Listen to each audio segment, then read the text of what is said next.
My name is Xavier Roberts, coming to you live from the beautiful hills of Ibyakurin. A very good evening to you, and today on Worldview, first Ukrainian grain shipment arrives in Turkey.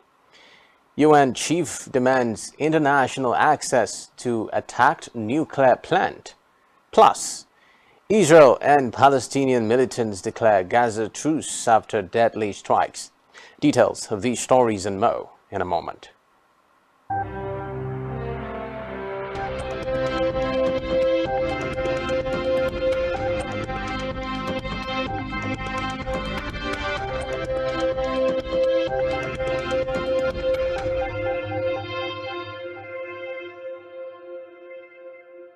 First on Worldview today, one of the first ships to leave Ukraine under a deal to unblock grain supplies amid the threat of a global food crisis today arrived at its destination in Turkey. The Turkey-flagged Polonet docked at Darinj port in the Gulf of Izmit after setting off from Chernomorsk on August 5, laden with 12,000 tons of corn. Ukrainian Foreign Minister Dmytro Kuleba tweeted that the development had sent a message of hope to every family in the Middle East, Africa, and Asia that Ukraine would not abandon them. Kuleba said if Russia stuck to its obligations, the grain corridor would keep maintaining global food security. A total of 10 ships have now been authorized to sail under the grain deal between Ukraine and Russia, which was brokered by Turkey and the United Nations. 8 outbound and 2 headed for Ukraine. Meanwhile, Ukraine's infrastructure minister Alexander Kubrakov has confirmed that Spectrumtv, the third Ukrainian port included in an export deal brokered by Turkey and the UN, has resumed operations. The Sakura, one of the 2 ships that left Ukraine today carrying corn and soybeans, departed from Spectrumtv. Kubrakov said the opening of a commercial port located in the city of Yuzhny near Odessa would push Ukraine's total export capacity up to 3 million tons a month.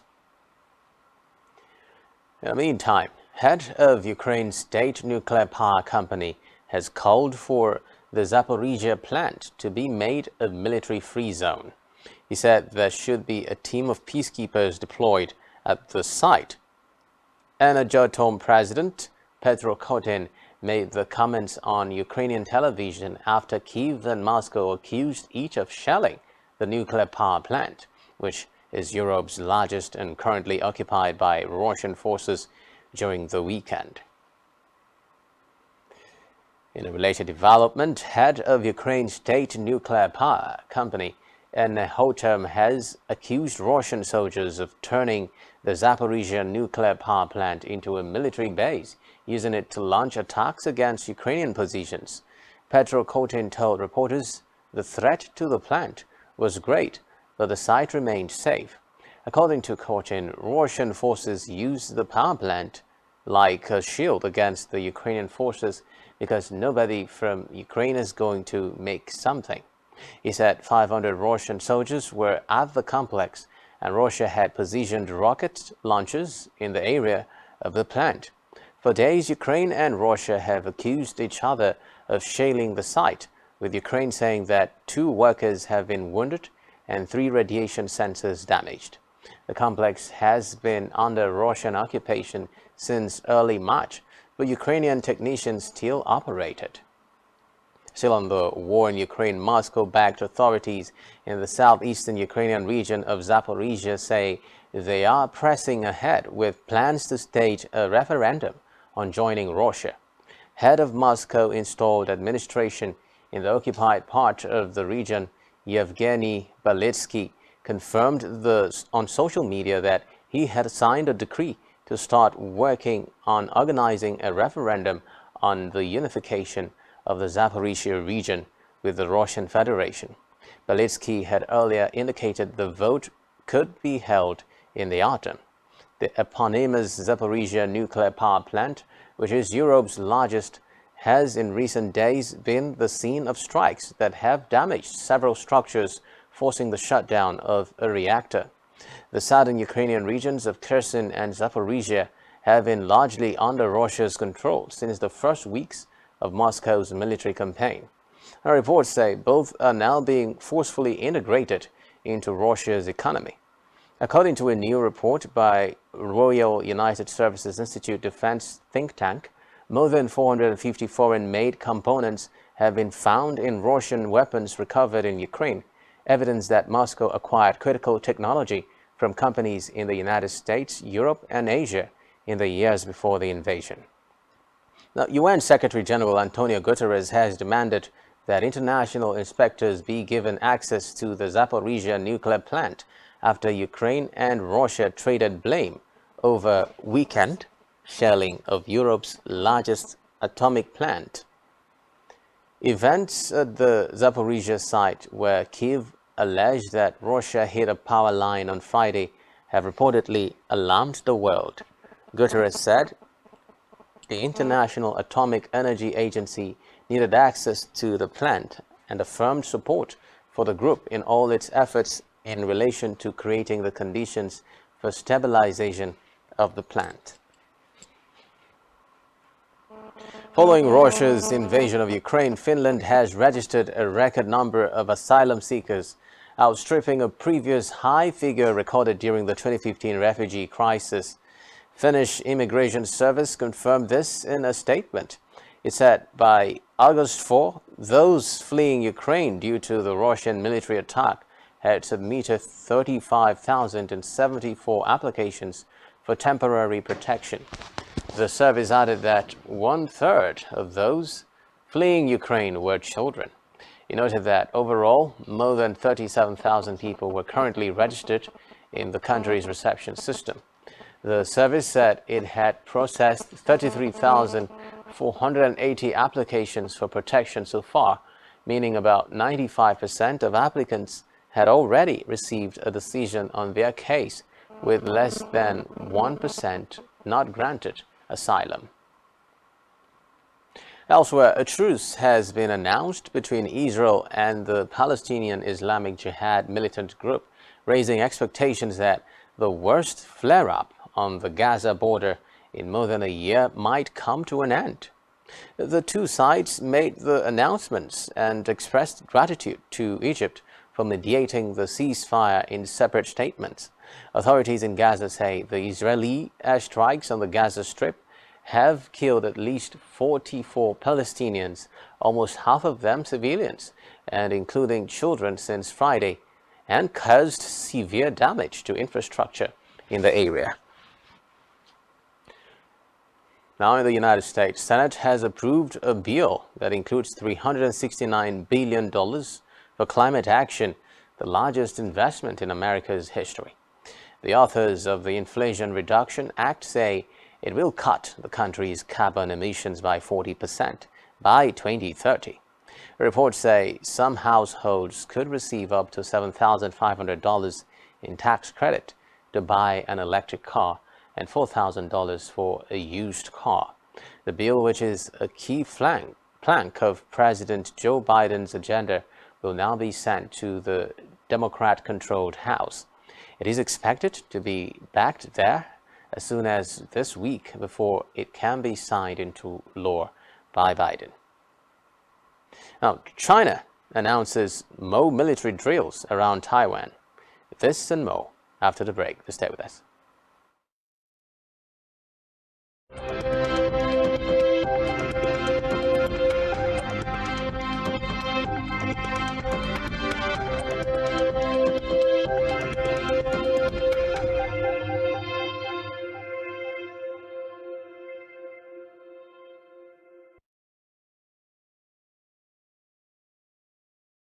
Many thanks for staying tuned. Let's head on now to China, where the military has announced fresh military drills in the seas and airspace around Taiwan, one day after scheduled end of its largest ever exercises to protest against last week's visit to Taipei by U.S. House Speaker Nancy Pelosi. China's Eastern Theater Command said it would conduct joint drills focusing on anti-submarine and sea assault operations, confirming the fears of some security analysts and diplomats that Beijing would continue to maintain pressure on Taiwan's defenses. It could be recalled that Pelosi's visit to Taiwan last week had infuriated China, which regards the self-ruled island as its own and responded with test launches of ballistic missiles over Taipei for the first time, as well as ditching some lines of dialogue with Washington. The duration and precise location of the latest drills is not yet known, but Taiwan has already eased flight restrictions near the 6 earlier Chinese exercise areas surrounding the island. Meanwhile, China says its countermeasures in response to U.S. House of Representatives Speaker Nancy Pelosi's visit to Taiwan region are a necessary warning against the provocations made by the U.S. and Taiwan independent separatist forces. Spokesperson for the Chinese Ministry of National Defense, Senior Colonel Wu Yiquan, stated this amid U.S. media reports from last week saying that Pentagon chief's calls to China went unanswered. Quan argued that the countermeasures were a legitimate defense of national sovereignty and security, which are reasonable, appropriate, and proportionate. He said the U.S. side had to bear full responsibility and serious consequences for its provocation and accused Washington of creating the current tense situation in the Taiwan Straits. Now, in a related development, Mongolia says it is committed to the One China principle and opposes foreign interference in China's internal affairs, such as the Taiwan region, Tibet, Xinjiang, and Hong Kong. The Mongolian president, Ugna Kulesok, shared this during a meeting with Chinese State Councilor and Foreign Minister Wang Yi. Kulesok said Mongolia was willing to raise its comprehensive strategic partnership with China to a new level. He appreciated China for sharing development opportunities with its neighbors and hoped to deepen cooperation in economy and trade, ports, infrastructure, sand control, and other fields. The president said Mongolia praised China's COVID-19 prevention approach and thanked China for providing vaccines and COVID-19 prevention supplies. According to him, Mongolia values the importance of a global development initiative and global security initiative and appreciates China's positive contribution to safeguarding the UN Charter. Away from that, Colombia's first leftist president, Senator Gustavo Petro, has been sworn into office. Petro promised to fight inequality with his swearing-in, heralding a turning point in the history of a country haunted by a long war between the government and guerrilla groups. The former member of Colombia's M19 guerrilla group won the presidential election in June by beating conservative parties that offered moderate changes to the economy, but failed to connect with voters frustrated by rising poverty and violence against human rights leaders and environmental groups in rural areas. Petro is part of a growing group of leftist politicians and political outsiders who have been winning elections in Latin America since the pandemic broke out and hurt incumbents who struggled with its economic aftershocks. The ex-rebel's victory was also exceptional for Colombia, where voters had been historically reluctant to back leftist politicians who were often accused of being soft on crime or allied with guerrillas. In another development, French government has pledged a new crackdown against illicit motorbike cruising by youths in suburbs across the country after 2 children were seriously injured by a rider near Paris. The rowdy late-night races and stunts known as rodeos have become increasingly popular, in particular in low-income neighborhoods, leading to traffic and noise disruption denounced by local officials and many residents. On Friday, a 10-year-old girl and an 11-year-old boy were reportedly hit by a rider while playing tag outside their home in Pontoise, northwest of the capital. Reports say the girl suffered a traumatic blow to the head and remained in serious condition at hospital, while the boy had a broken leg. The incident came after a 19-year-old man was killed in June after being hit by a bike rider in the western city of Reims. Interior Minister Gerald Darmanin said in the southern city of Marseille that he had asked the police to step up their interventions this month with a target of 10,000 controls nationwide. Now in health, Hong Kong will ease its COVID hotel quarantine requirements for people arriving from overseas. Chief Executive John Lee, who announced the development, said from Friday, those arriving in the city will have to stay at designated quarantine hotels for 3 days. Lee said they will then undergo another 4 days of medical surveillance either at home or at any hotel. Currently, overseas arrivals have to quarantine for 7 days at designated hotels. During the medical surveillance period, people can go out, but may not enter places that require vaccine passes to be checked, including bars, gyms, and amusement centers. They are also barred from participating in any mask-off activities such as certain forms of exercise or entering homes for the elderly or disabled people and designated medical venues.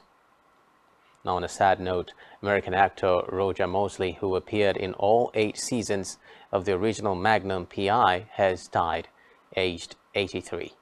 He portrayed Theodore T.C. Calvin, the helicopter pilot and friend of Tom Selleck's character. Mosley reportedly died from injuries sustained in a car accident in Linwood, Los Angeles. His daughter, Cha, who previously told followers about the car crash, confirmed his death to The Hollywood Reporter. Now elsewhere, English singer Matt Goss has been announced as the 8th contestant to be taking part in this year's Strictly Come Dancing. Goss said he was extremely nervous and excited, but optimistic because, according to him, he is very supple from the knees down. He joins Kim Marsh, Will Mellor, Ellie Simmons, Jade Adams, Kay Adams, Tyler West, and Richie Anderson on the lineup. The dancing competition is set to return in September, but Goss enjoyed huge success in the band Bros alongside his brother Luke and Greg Logan, with their debut album Push going platinum 7 times following its release in 1988. And finally, Newcastle has become the latest city to launch its bid to host the Eurovision Song Contest in 2023. Those behind the bid said it would be a once-in-a-generation chance to attract international visitors to the city, famous for its Jodi welcome. Usually the winning country hosts the contest, but 2022's winner, Ukraine, is unable because of the ongoing war. Other cities hoping to host it include Leeds, Liverpool, Birmingham, Aberdeen, Brighton, Bristol, and Belfast. The list of shortlisted cities decided by European Broadcasting Union will be announced on Friday. And with that, we wrap up our package for you on Worldview today. Do ensure to follow us on social media and subscribe to our YouTube channel, all of which you can find on our website, spectrumtv.ng. I am Xavier Robert, reaching you from the beautiful hills of Ibiakuran, and you have been watching Worldview on Spectrum TV. Do enjoy the rest of your day. Bye for now.